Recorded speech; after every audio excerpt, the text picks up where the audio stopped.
George Kittle growing will be limited. Go ahead. Did Eric hurt the foot in the game? Yeah, it was bothering him. Is something that's a concern for this week or just a rest situation for him? I think he'll be all right. You guys put Trey Lance on IR officially today, so can you just clarify whether you're expecting him back possibly for the playoffs, or you ruled him out until next season? No, he'll be out till next year. Until next season. Yeah, next season. Thank you. That's what years mean to me. I don't. Visit with him, and how's his spirits? He's doing as good as you can. Trey's been great. A number of guys, we've all talked to him a bunch, and he's trying to come to the game this week. I don't think he'll be able to until the swelling goes down and stuff like that, but he'll be back in part of us sooner than later. You went to the quarterback store this week. Why hurt Denver?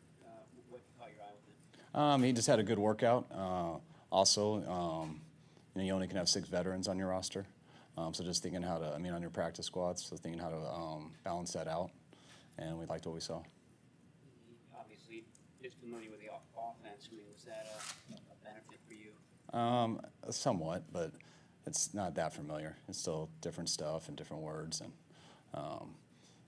I think maybe some familiarity with the style, but it's not as familiar as you think, as you would think. Last year when the going got tough, you guys really relied on Debo offensively to move the ball. Are we at that point yet with now Jimmy being back at quarterback, more involvement with Debo in the offense, or is it going to try to be more of the same from what we saw in the first 2 weeks? I think Debo's been involved a ton in the first 2 weeks. I don't know how many carries or passes it's been, but he's been involved a lot. We don't see the way it ended last year. We don't see that quite soon, but you never know. Got to always balance it out and see how to best attack the defense to win on Sunday.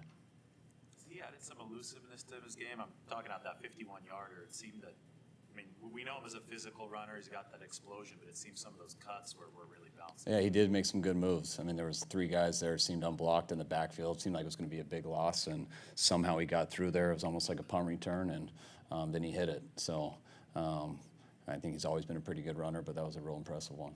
You guys spent all training camp putting in a lot of new stuff for Trey and his skill sets. How much of that, obviously you're not going to give it away, but how much of that do you keep, or do you just go straight back to last year's playbook? We put all the same stuff in last year too, so it's not as big of a difference as people think. You're running really the exact same runs. Just, do you want to get in pistol and read someone, or do you want to hand it off and not read them? So it doesn't change it as much as people think. How was Jimmy approached this week now that he's back in the starter's role? Has he done anything noticeably different, whether it's coming in earlier, staying later, watching more film, going over data? No, he was the same as he's been the last 2 weeks, and same as he's been since he's been here. So he just got back into getting all the reps. We've done walkthroughs so far, so that's really the only thing that's changed.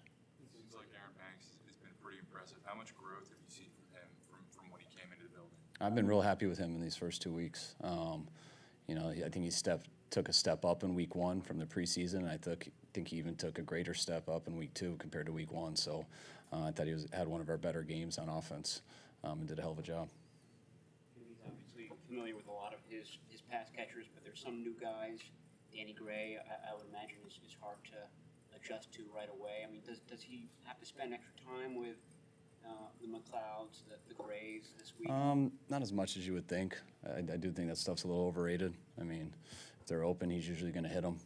Those guys, when people come, people got to get used to things because people don't always run routes the way that we have all of our guys do it. So sometimes that takes time. But you mainly train the guys in the offense, and then they get very similar. And Jimmy's been used to all the other wideouts, and those guys are fitting in just fine. This has pretty well been discussed, but the dynamic of Jimmy, all the speculation last year, what he went through camp, and then to go out there when called on and do it with a smile on his face. There's not that many professional athletes that would be willing to do that kind of thing. What is it about him that makes him maybe? Really, that he's just like that in every situation since we've met him. That's how Jimmy is, and he tries to simplify things and not get caught up in all that stuff, and just tries to communicate with us. We communicate with him, and I think that's why our guys love him, and that's why we all do. So he's been that way since the beginning. You said the other day that when Trey got injured, obviously it was very upsetting, but you had to go coach the game. Were you able to take some time to process it all, just kind of what that meant for the season, what it means for you, or just go, go, go? Oh yeah, no, it's why it's really depressing after a game when you come in there with the mixed emotions. You got to go into a training room and talk to someone who's heartbroken along with yourself. You got to talk to everyone on the team about it, and you got to come in here and answer questions. I mean, all that stuff's extremely emotional, and we really hurt for people who have to go through that. Kind of how different is it to face a quarterback that you know so well like Russell Wilson, but in a new system, new coach, new team? I mean, they've had 2 games, but I mean, he still looks like Russ, that he can make a lot of plays at any time. They had a lot of opportunities and they just came up short. The times they did score were always with big plays that Russ made. He made a go route that got him to the 2-yard line, a PI that got him to the 2. They made a big go on 3rd down. He made the fade tight end to the fade throw to the tight end from like the 22-yard line.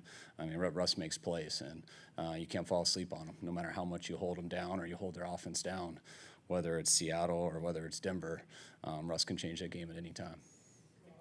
Nathaniel Hackett worked for the Bucs, and I think he might have took the job that you left with Tampa Bay on John Gruden's staff. And I believe you worked with his dad for a year, but you've never worked with Nate. How well do you know him? I've always been a big fan of Nate, starting with his dad. Paul Hackett was my 2nd year in Tampa Bay. He was the quarterback coach and really one of the most influential guys I had there. He was unbelievable to me and taught me so much stuff. And when I left, Nate came in, I think it was Nate. I think Sean was after Nate. But yes, I've always kept in touch with him, known him through his dad, but never worked together. He was the guy that we were possibly going to bring here when Mike was thinking about going with his brother. So we've gotten close a couple of times, but got a lot of respect for him and been around a lot of similar coaches. The fact that he's a football coach's son, you're a football coach's son, he's taken all kinds of flack this week for some of the things that happened the first couple games. You had outside noise coming in regarding the quarterback running thing. As coaches' sons, are you guys better equipped to deal with stuff like that? I mean, have you seen that from going on with your dads years ago? Maybe a little bit. I mean, my biggest worries growing up when there was a tough Sunday was how are those 2 articles going to be on Monday morning, and how much crap am I going to get from everyone at school. I can't believe that used to be big back then because there's no such thing as just 2 articles on Monday morning. It's updates every second and stuff. So, I think it is different. But you do get a little hard into that stuff. But, I mean, everyone's still humans. It's not easy. It's hard on your wives and things like that, people that are out in the world. You can't just kind of bury in and focus on your team.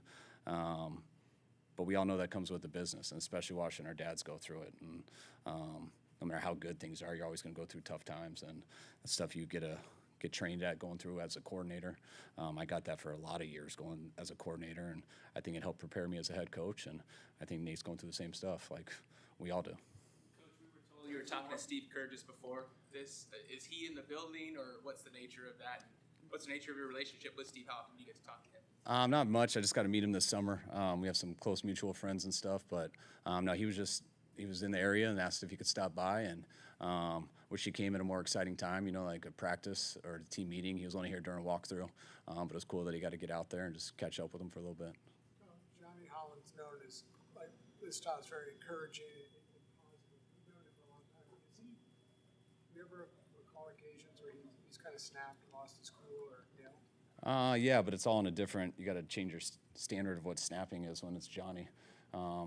You can tell when he's bothered by something, but that it's not going to be like me snapping on something or something else. Like most people, Johnny is very even keel. It's hard to get him out of that, and he's been that way ever since I met him in Houston almost 20 years ago. All right, guys. Thanks.